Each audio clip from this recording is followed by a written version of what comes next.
Welcome everybody to the new webinar from Engenious team. We call it How to Pass Interview for the Test Automation Engineer. It's a very, I think hot topic.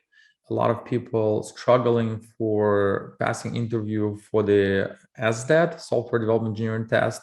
So we're going to talk today about the tips and tricks. I'm going to share my own stories, how to go through this not easy pass and get your dream job. So let's get started with the formal introduction. At least you know who am I, and for those folks who are not familiar with myself, it will be fair game. My name is Igor. I'm still currently a manager, engineering manager at Tinder, responsible for the release management process, quality assurance, and everything that relates to the releasing mobile apps into the world. We're talking about Tinder apps. Besides Tinder, I worked in the large companies such as the Barnes & Noble, Expedia, that not needed introduction. I'm speaker at various webinars, conferences. Prior to COVID, actually spoke at the physical conferences. Nowadays, mostly virtual conferences. So you'll see my face across different testing conferences around the globe.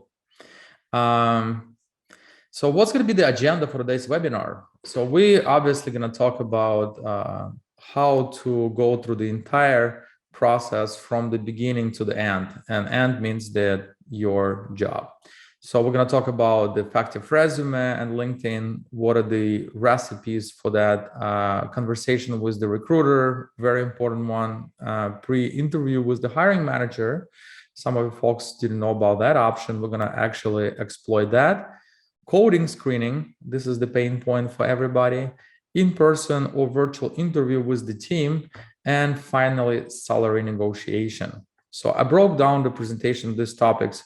Some folks will probably be interested with the one over another. So feel free to be with me across the entire presentation. Just FYI, I'm not a big fan of the boring slide presentations, so I like more anecdotes from the real experience. So I'm going to share my personal experience going through this process, both as the hiring manager who hired more than hundreds of different folks across different companies, and as well as the person who interviewed for the different roles. Once upon a time, myself, I was the quality engineer, QA engineer, as well as the SDAT. So I went through this process myself many times. So again, this will be my personal journey that I will share with all of you. Again, very important, please know that you can put your questions during the presentation in Q&A session. There's the Q&A section in this webinar. There, at the end of the webinar, I will go through maybe not all of them, but whatever we have time, and try to answer as many as I could. Also, we are tirelessly working on make the webinars that relevant to our community, make sure we bring the topics that we think are important, but we need your feedback. So for that reason, we would like to actually do a poll right now for the two upcoming topics we're thinking about. And Elena, please, can you post the poll right now for the team so they can vote for this?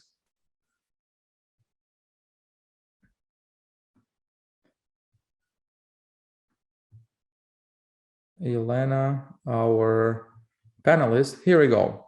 So here's the next webinar topics. We have two topics we're thinking about for the next webinars. Please participate right now. I'm going to wait for a minute. The first topic what we're thinking to go next is how to crack coding screening. It's basically we would like to do like more technical session where we're gonna go through the probably 5 most asked coding challenges and try to solve them in real time, but not only just solve them, show the how to solve them, what is important like patterns you have to follow in order to solve them. So we can do like more technical webinar for folks who struggle with coding challenges. And the second topic is how to be effective with your schedule and earn 2 salaries. A lot of people struggling, with the current financial situation in the world, the crazy inflation, housing market in the United States is just over the roof. For that reason, I can actually share you with the tips and tricks how to work 2 jobs and make 2 salaries. So please feel free to vote right now. I'm going to wait for, for 30 seconds until everybody vote and we can move on.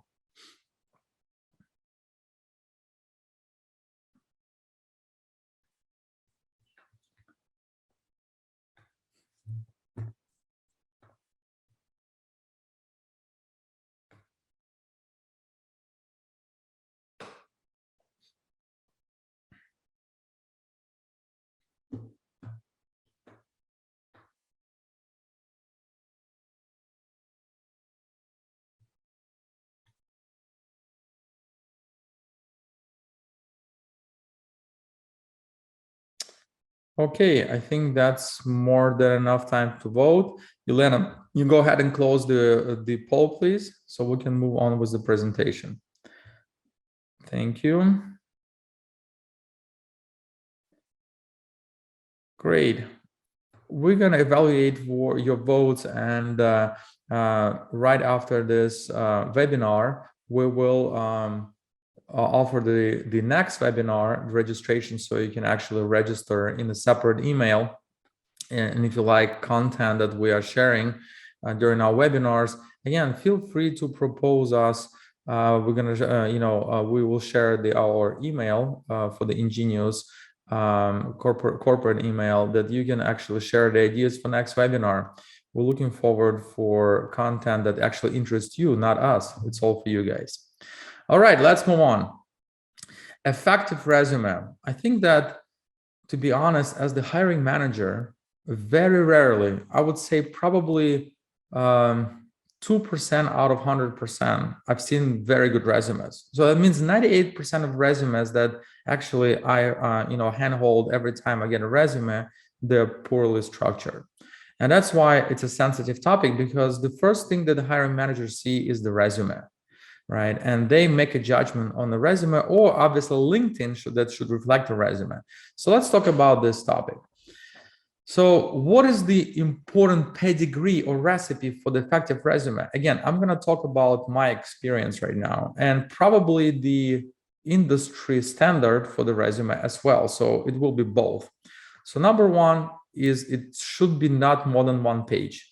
Trust me, people do not have time to read this. A lot of hiring managers have a busy schedule, dozens of meetings per day. They do not have time to go through your 10 pages resume. So please try to make it concise and focused. So maximum 2 pages. So another big issue with the resumes, people always writing about what they're doing in terms of the statements. Like, for instance, if it's tester, like I'm running regression biweekly. This is actually not going to work, because it's not pushing you aside, from everybody else. And usually those resumes are very general. It doesn't have any impact on the hiring manager.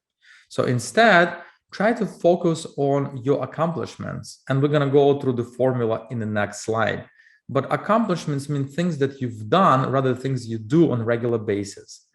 And again, we're going to go through details what I mean by accomplishments in the formula to write effective statements in your resume as accomplishments. So document your accomplishments right away. The problem is, let me give you an example. For instance, you are a test automation engineer and working on a project to automate very complicated test cases. For instance, you calling on a module for the user creation, which is actually pretty complicated to do in certain applications. Mobile web application, you have to create the persona, you have to create the certain state of application. If necessary, you have to create a completely mocked user, right? And it's a pretty complicated process. It could take you literally a month. And then what's going to happen once you finish this, in about 6 months, you're going to forget about details that you worked through during this process of the user creation module. Then my recommendation, create the Google Doc or whatever you like for notes, and start writing your accomplishments with details, what you have done and what impact it actually made on the team. This way, then when you have to craft your resume or update your LinkedIn when you move on forward, you will have literally something already available. You don't have to go, oh, what I was doing like 6 months ago, what was I was working on, a year ago. You will have it documented. Another interesting thing in resume, put only relevant information, right? A lot of folks putting unnecessary information on resume. Only put the information that pertain to your role. Let me give you an example. You're looking for the position as the mobile or even more concrete IIS as that. So you're going to work on automating IIS apps. If you're going to put the experience that you worked as the cashier 5 years ago at the restaurant, it's not going to be relevant, right? Or you worked as the project manager in your previous gigs, it's not going to work, because the hiring manager looking for the skills pertain to the role of the IES as that, right? So please put only relevant information in resume, because that's what the hiring manager looking for. Another very important aspect of the resume, a lot of times, people don't put enough information about the contact or context of the person. Let me give you an example. I'm looking at the resume for XYZ person, right? Let's hypothetically create the name Jim. I look at the Jim's resume, and I see only his first name, last name, and the phone number, and a bunch of statements that he was working in the company XYZ. He was working, on this and this project. I don't have any impression about the Jim. I need to have more contacts. That's why you need to reference to LinkedIn. Have a link for the LinkedIn or GitHub repository that has the projects that Jim was working on, his personal time. Maybe his open source projects, email, website, whatever information that actually create more visibility into the personal professional skills would be great. So please put a lot of different link references. Very important. Website doesn't have to be like a crazy website. It could be your resume, right? The website could be resume with clickable links. This way, the person can click on these social media links and look at your personal LinkedIn profile or GitHub repositories where you were participated. Okay. Another statement before I go to the next slide. We will share this presentation in PDF format after webinar. Tomorrow we're gonna send email with everything you're gonna have seen today, references, links, presentation. So please don't worry about this, including recording. So you don't have to document it or do anything. We'll do it for you. And also, just a quick reminder: if you have questions, please put them in the Q&A section of the webinar. Because right now I don't see much questions for Q&A session. All right, let's move on. Effective resume formula, right? When you're writing bullet points for your job that you've been doing or done in your job, here's the formula you have to remember. You have to put accomplished acts as a measured by doing. So it's X, Y, Z. Okay, very important. So let me go over this formula as example. So here's the general statement I see all the time in resumes, which I personally do not like. For instance, people put like automated regression suite. What it means? What suite you're automating? What actually, how it's impacted the team? I have no idea. It's just a statement. Or people who said like, okay, use the Selenium WebDriver for automation. I mean, there's probably a million of different testers using that same thing, right? So that's not going to work, because as the hiring manager, I don't understand what exactly you've done that actually build the ROI, return on investment for the company. So the formula you've seen in the previous screen could be used in the following format. So for instance, accomplished, decreased regression test cycle measured by 20%, and by doing automated majority P1 and P2 test cases using XUI test library. So then this statement becomes very descriptive in the resume. I see completely what you accomplish, what was actually the the percentage, or what was the measurement of your accomplishment, right? Very important. And what exactly you've done. So if you're going to follow this formula, then automated regression suite will disappear from your resume and LinkedIn, and the potential hiring manager or recruiters will see you is the very accomplished person, because you now are going to put your accomplishments and what exactly you've done to help the company to move from point A to point B. Very important. LinkedIn strategy, right? So LinkedIn should be a reflection of the resume. A lot of people forget about LinkedIn forever. They only look at the LinkedIn whenever they're looking for a job. I think you should put yourself a calendar reminder that every 6 months, no matter you're looking for a job or not, you're supposed to update your resume on LinkedIn. So a resume nowadays is the live doc, like a Google Doc, right? And LinkedIn should be also updated with the latest and greatest, and they should sync together. Remember what I was saying in earlier slides? Please put in notes of what you have done. This way you have context. And my former vice president of engineering, VP of engineering, and at the Expedia, he was judging us not by what we were doing, but by our LinkedIn profiles. Because if we put our LinkedIn profiles and very marketable, right? So our self-confidence very high at the market, we know that we are desired, and we know that a lot of people want to hire us. So guess what? It doesn't mean that we're going to leave the company. No, it means that we have that self-security, self-esteem that we can anytime can go and to another job. So when people ask me how I judge the employees of my company or people who work with me on my team at Tinder, I judge them by LinkedIn profiles, because that's their accomplishments. That's their actually achievements, right? So please make sure that your resume and LinkedIn always in sync. Again, upload your recent picture, right? If the people are going to talk to you, they're probably not going to see you in person. So it will be nice to see how you look. So please put your latest picture, a professional picture, please. So that will, that helps a lot during recruiting process. Another big thing about LinkedIn, please connect with people from your industry. A lot of folks connect with whoever, right? But please make sure the network is actually stays pretty high. Let me give you an example.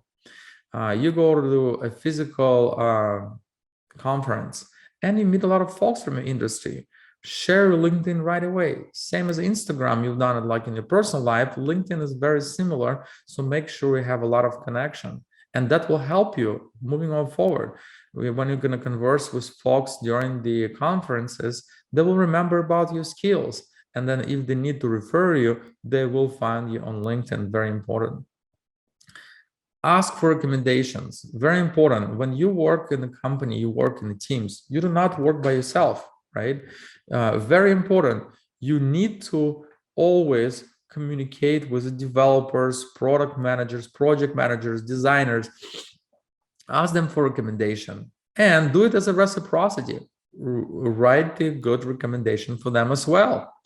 Why? Because when the hiring manager recruiter from the company going to look for the, for your profile on LinkedIn, they want to see that the reference is there, that people actually professionally assess you. And please ask them to write very objective recommendations. Make sure that people are going to focus on what's actually you doing good rather than everything else. For instance, without saying like, instead of saying like, oh, the gym was great at everything. No, just emphasize on one skill. For instance, Jim was helped us to automate, a smoke test suite, which has actually prevented the hot fixes in production, right? Something like this that actually meaningful.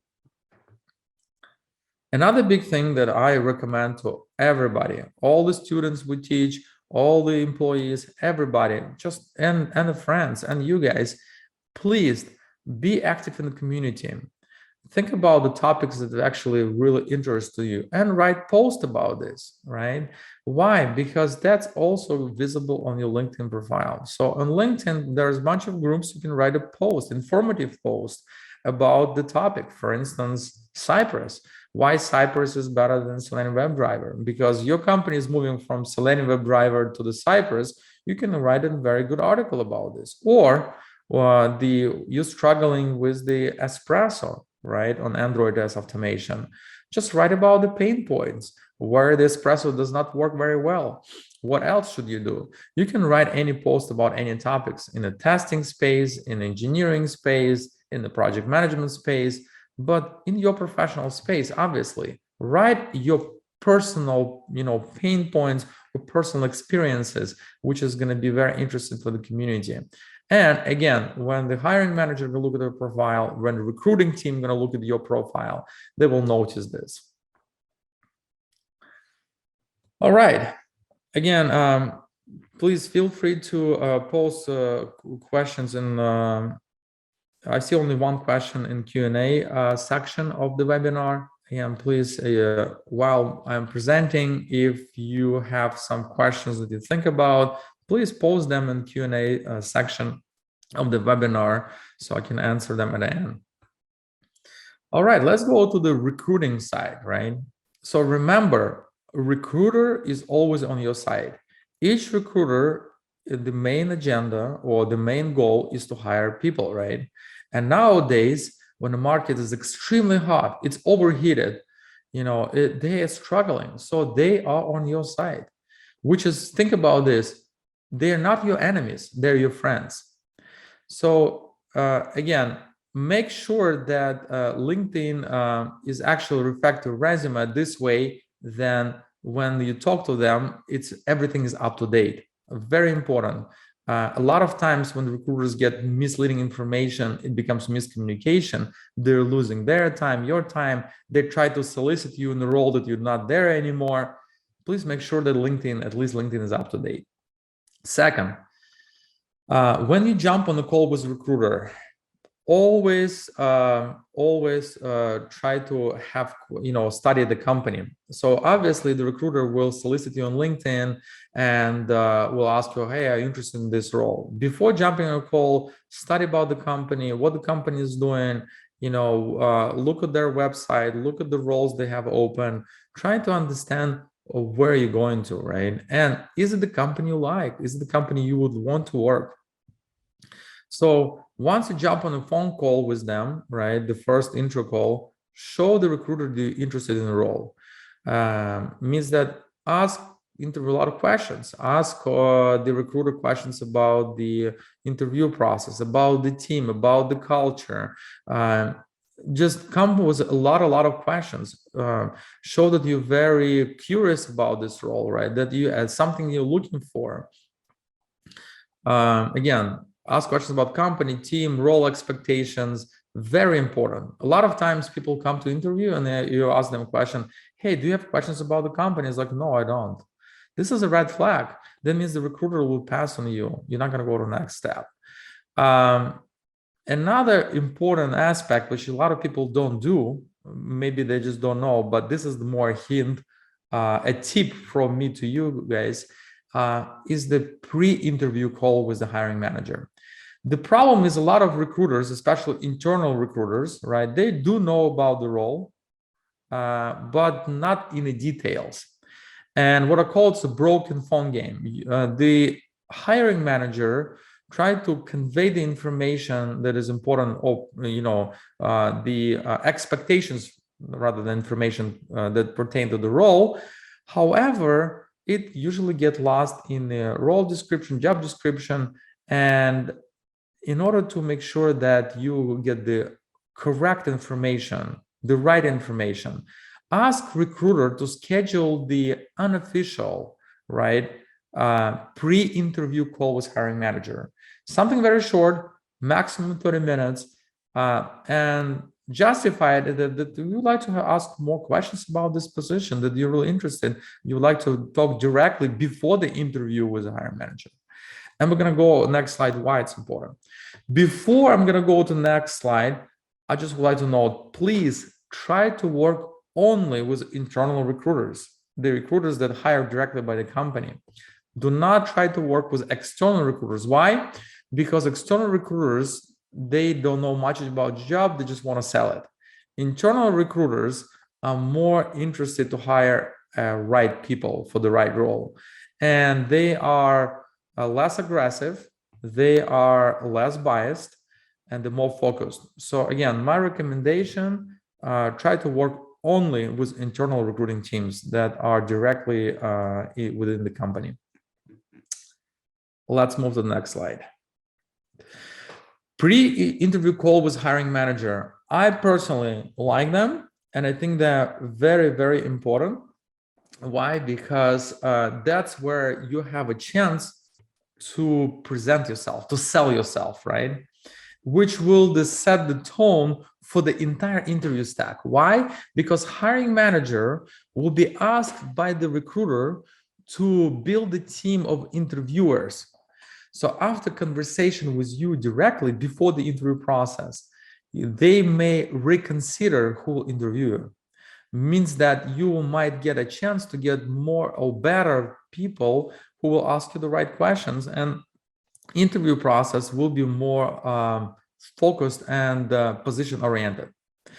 So what should you do during the pre-interview call? What should you talk about? First, introduce yourself. Not just like, hey, I'm Igor, I currently work at Tinder. No, talk about your professional highlights, right? What companies you worked in, what accomplishments you've done, what is your strengths, what's your weaknesses, definitely ask details about the team and the culture. A lot of failures during the interview process is a cultural. Means you're not a cultural fit. They don't feel it's right. So ask, what's the team culture? What they are looking for from the potential hire, right? It's very important to ask this question, and this is very important for a lot of companies. For instance, company Netflix, they're so big about the culture, so they have like more than 120 slides about this. Ask about technology stack. What are they using for code repositories? What's their current process? How often they release? What's the current technology stack, right? Is this a native technology stack? Is it a third-party technology stack? So you should have a lot of questions about technology, right? Expectations from the role.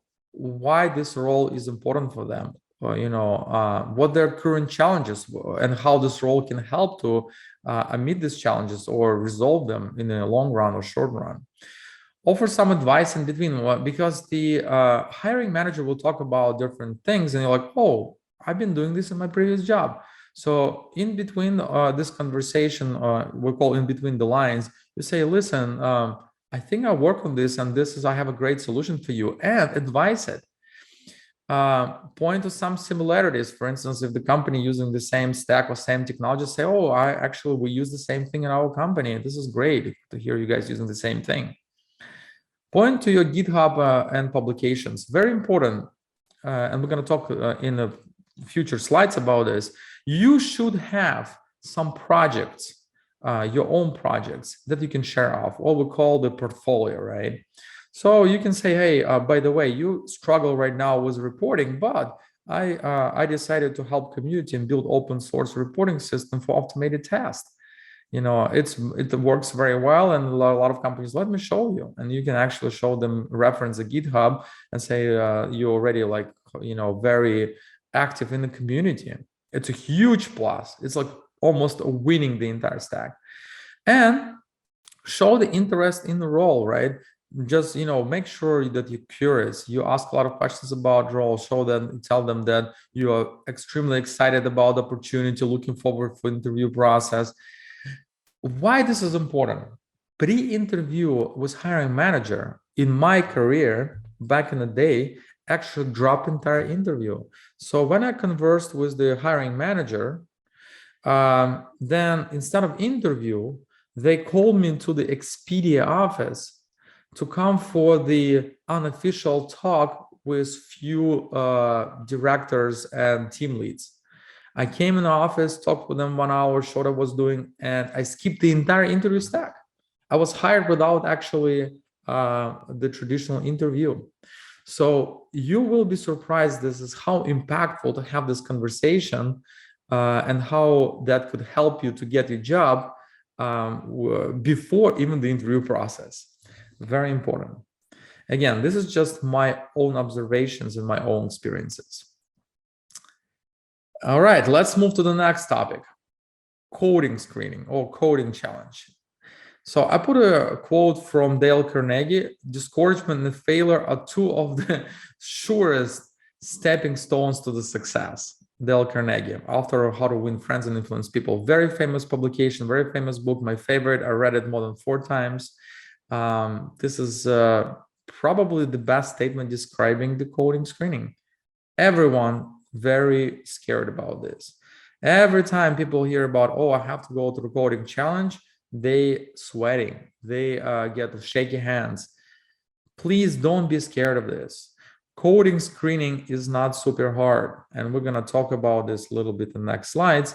And again, I was offering as the separate topic, in-depth topic about this. But guess what? The more you're going to fail on those coding screening, the more you're going to practice on them, the better you become. There is no easy way out of this. You have to practice and you have to fail.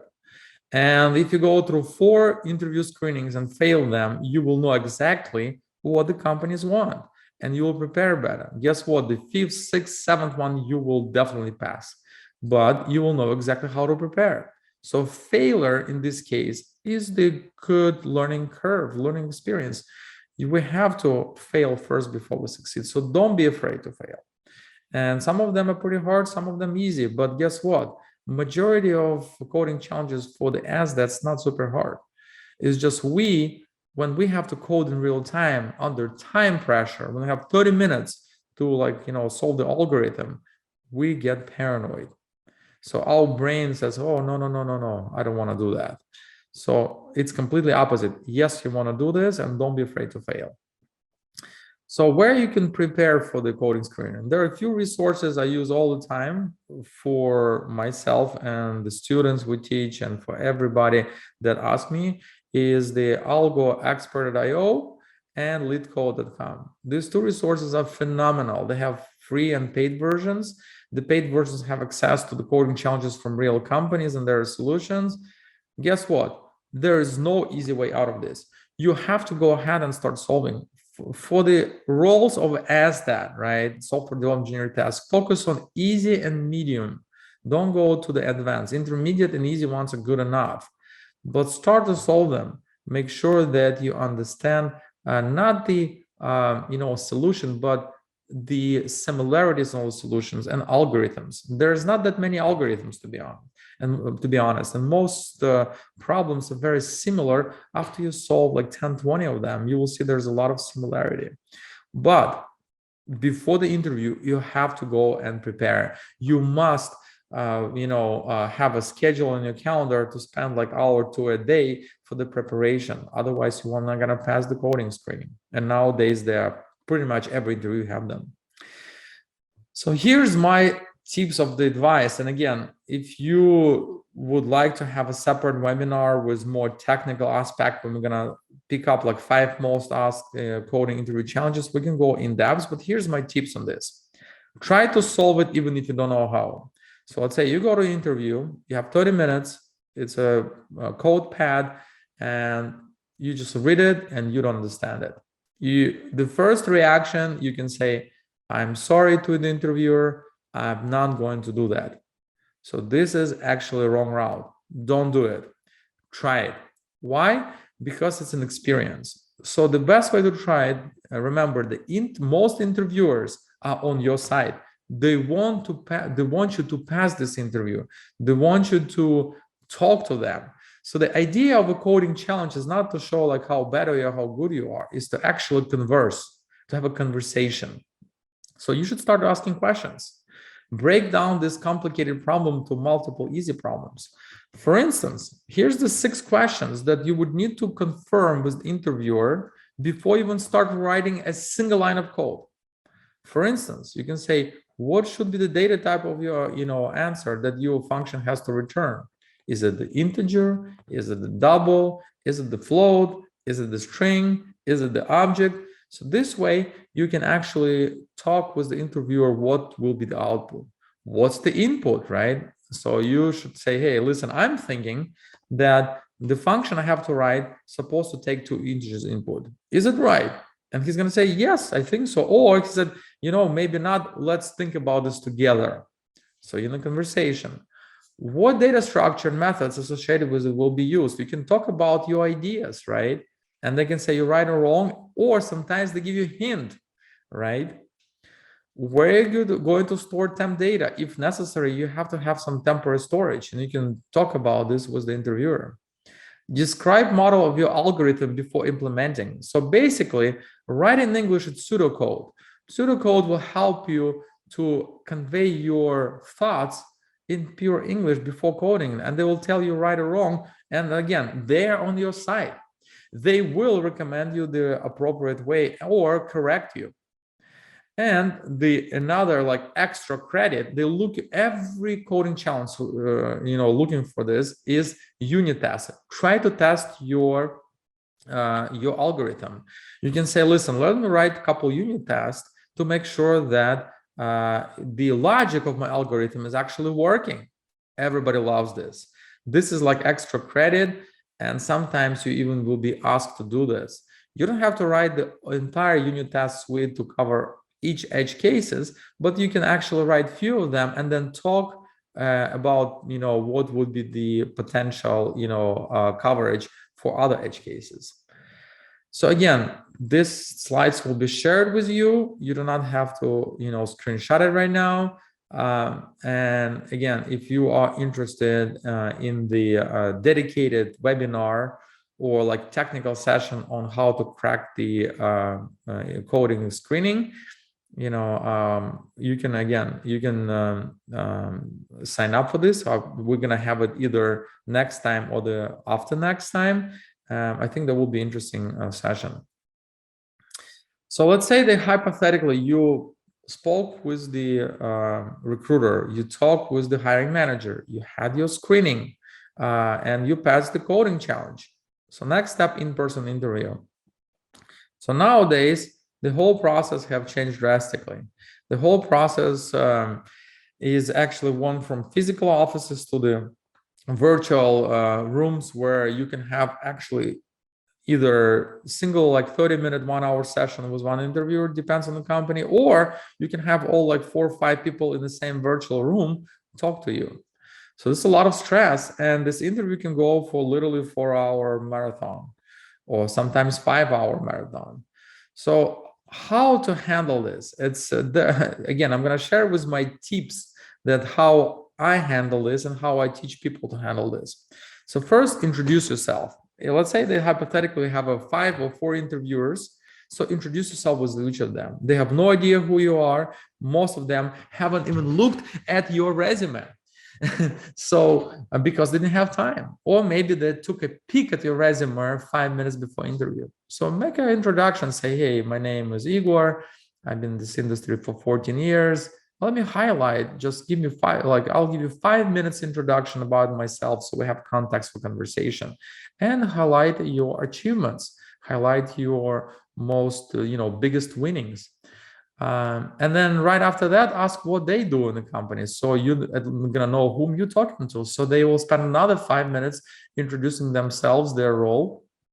And again, you can point to similarities and differences. You say, oh, great, you guys using the same repository that we are, or you guys use the same technology stack as we are. So that's very good, because that's gonna show the interviewer that you're also working on similar technologies, so you could be beneficial. Or you can tell them, hey, listen, you have this issue that you're working on right now. I know how to solve it. I actually did it recently in my company. Always be curious about the team. Ask about team, technology. Very important. Curiosity is the most important aspect during these in-person interviews. So they will see that you're interested to join them and help them. If you don't ask about the team, technology, culture, that means that you're ignorant. You don't care about this role. And most important, this is probably the highlight of this slide, is offer them a demo. Why? Because demo can be a very good way to show what you're capable of. And what is a demo? For instance, you are applying for the job as the IES as that, right? And obviously you're going to use XUI test or Appium, something in that matter. The company that hiring you looking for for instance, native test automation asset using XUI test, exit test, Xcode, all native. Then you say, listen, I have a very quick demo. It's going to take 5 minutes of the time. Let me show what I have done. And then if they okay with this, you're going to do screen share and walk through the demo. Say, listen, here's what I've done. Here's the application I wrote myself, or I actually use the application from open source project from the GitHub, and walk them through the solutions. Point to the architecture of your framework, point to the problems you solve with this architecture, point to some very interesting aspects of your project. Why demo is important is because, number one, it will omit a lot of unnecessary questions from the interviewer. It will show them what you're capable of, and it will leave them with impression that you went extra mile to build something, right? In your spare time to practice on certain things. That means that you are humble. Very important. A lot of times it saved me from all these unnecessary questions. A lot of interviewers come to interview unprepared. They have no idea what to talk about. So they will ask you irrelevant questions, which will actually put you on the spot and might cause the failure of the interview. With the demo, you'll have context for conversation. Note, not every interviewer wishes to see the demo. So we'll say, no, I don't want to see a demo, which is fine, but you should offer and you should have a demo. So again, demo sometimes is a savior during the interview. And this is more like a proactive approach rather than reactive. A lot of interviewers sitting and waiting for the questions, which I personally think is a very wrong approach. You should be more proactive and say, listen, I have something to show you. Would you have 5 minutes right now? And they say, yeah, sure, go ahead. And then you can actually, go ahead and shine with your demo project. Another aspect that I notice a lot of times from the personal interviews or the in-person global interviews is, what if you don't know the answer? A lot of times people get stumbled. They feel paralyzed. So for instance, they ask you a question about some framework or something that very technical or detailed around something you never used before. So don't be scared. Instead of get stumbled, say, listen, let's talk about this. Can you elaborate on the question? Let's have a conversation about this. And they will talk about this. So instead of you answering, they will talk about this. And you can say, oh, now I understand. Okay, great. So unfortunately, I haven't used this technology, but after the conversation, I got super excited about this. And if I get hired, I have a chance to work with you, I'll be more than happy to work with you on this solution. So you can revert it and actually make this, instead of saying, oh, sorry, I don't know the answer. Oh, I never used this before. Try to have a healthy conversation about this. Try to actually pivot it so they can give you more information about this. And they will feel like as you answer this. It's a psychological trick, worked many times for me. Hopefully it's going to work for you. So in-person interview demo project I want to talk about. So you can build a project based on any open source framework or website. For instance, if you would like to be web test automation as that, you can build like Cypress solution on any website, right?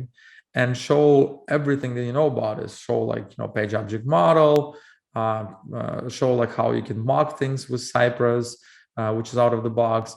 Cypress actually can both be working on the web application as well as the backend, like facade of the API. You can actually show the hybrid solution with the Cypress. You can actually, build something very lucrative. And then during demo project, quickly walk through architecture. So instead of say, hey, here's my project, look at this. No, they're not going to have time. You have to babysit your interviewer and say, let me walk you through and highlights of this project. Make points, the most important points that are actually very impactful. Everybody looking for scalable architecture, show them scalable architecture, right? Make sure you know everything about your project. Why? Because an interviewer might say, oh, I've noticed in line 25, you're using interesting assertion. Can you talk more about this? So then you're like, okay, you have to be able to talk about this. So make sure that the demo that you do, you are very crystal clear aware of everything you've done there. And again, like I mentioned earlier, show couple highlights, what are actually important, right? And what is actually going to make you stand out during this demo. Again, if you don't have demo and you would like to build one, we actually build a course around this. So we released with the Headspin last week a course called IIS Test Automation with XUI Test. It's not typical Udemy course. We released it on Headspin platform. For a matter of fact, that's how it looks on the Headspin University. It's $500. And I'll talk quickly about this course. Actually, let me go here. It has 7 modules, 6 modules already released, 7 modules going to release soon. It's a lot of content. It took me and my business partner a year to build this course. 1 year of hard work, a lot of time was spent on the writing scripts for this course.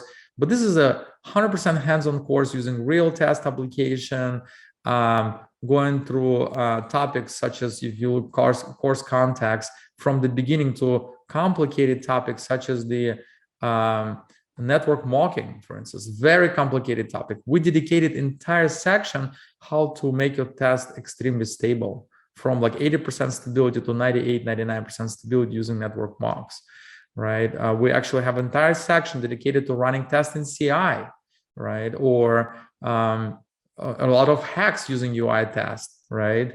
How to use launch arguments to actually bring application certain state or turn on, turn off A/B test. A lot of advanced. This is not the course that we build for fun. This is actually a course built on our experiences. And this course for $500 have a full-time support of, in a dedicated Slack channel in Headspin University with the person who's going to actually evaluate your assignments, answer your questions. We have a full-time person dedicated as the resource for this course. So this is a great course if you would like to build the portfolio or the demo for your interview, because you will have something to talk about and will bring you to the next level in test automation. So this course is available. If you have questions, feel free to email us. I'll be more than happy to answer them. And another topic, which is a lot of folks wait for today, is the salary negotiation. All right, so salary negotiation is a very interesting sales approach of every other interviewer who failed on this. A lot of people scared about.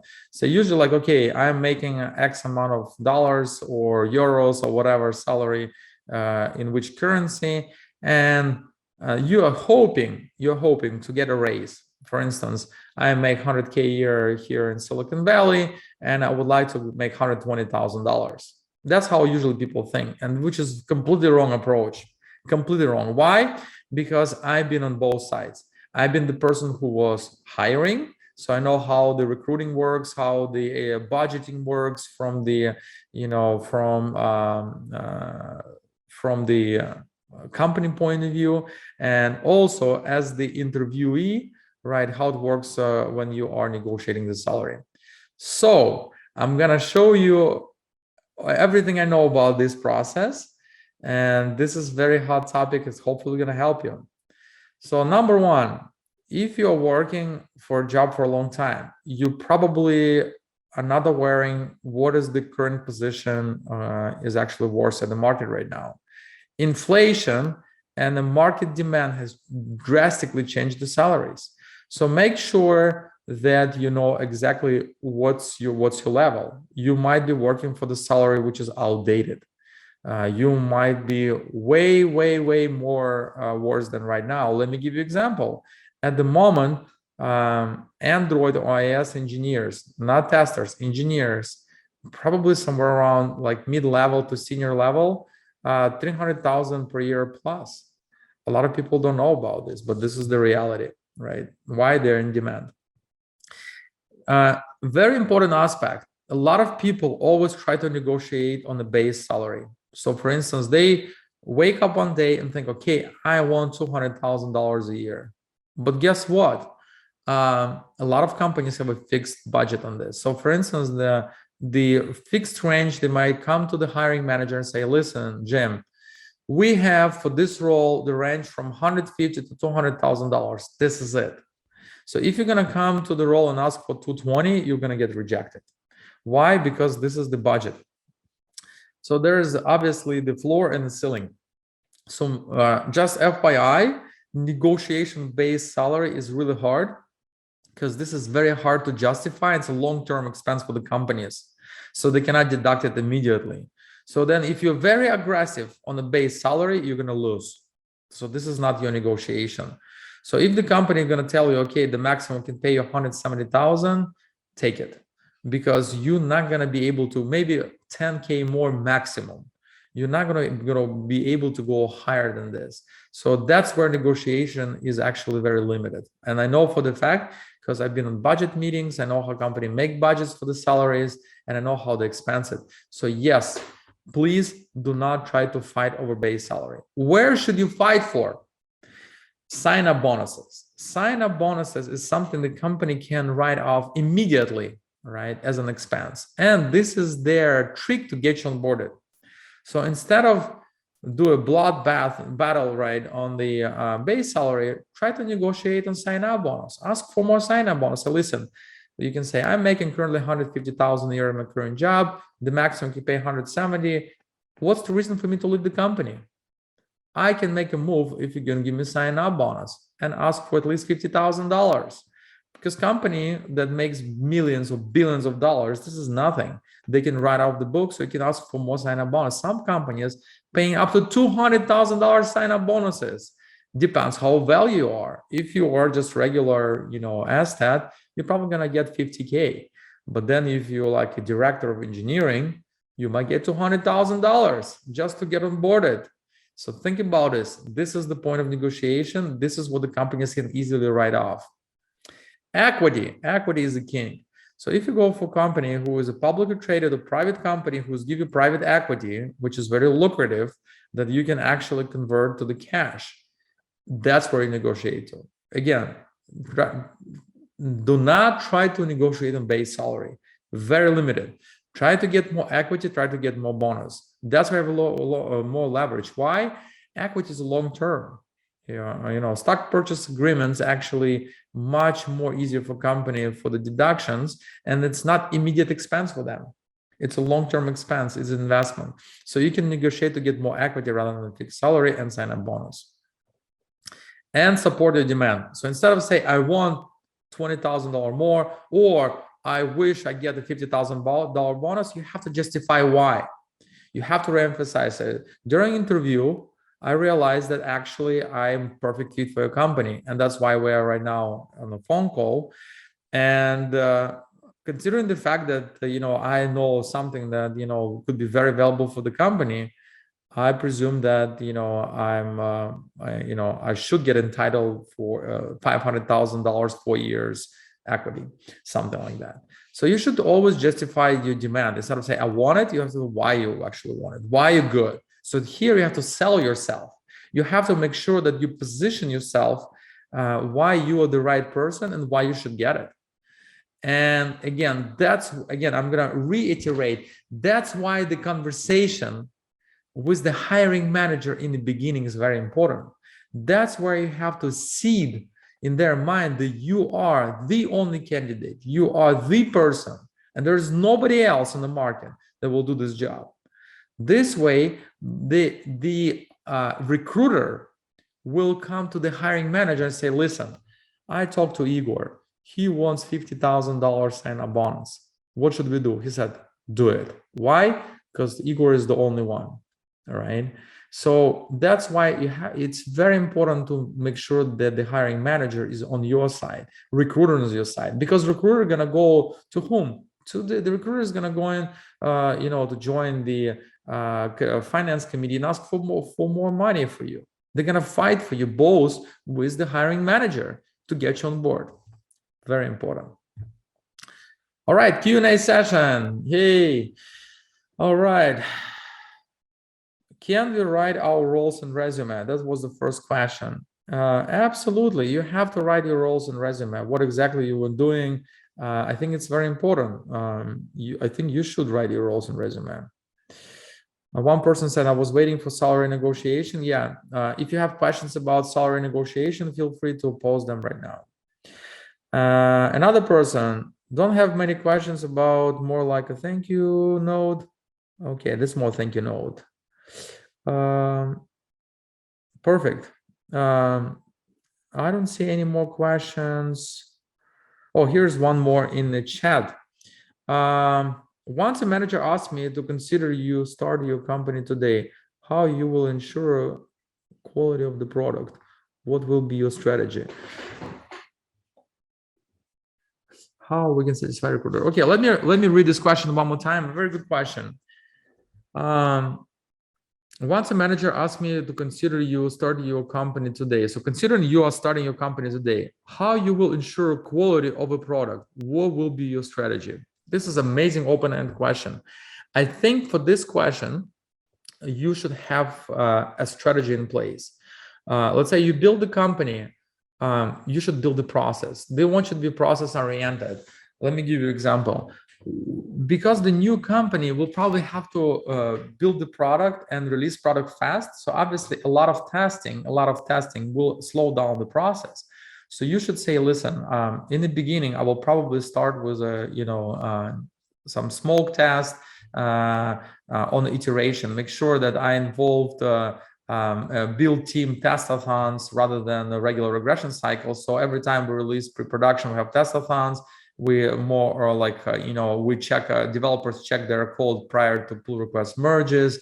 I will build processes that are more engineering oriented, because quality control and quality assurance, two different things. Quality assurance is very expensive and probably not as good in the beginning when the company gets formed.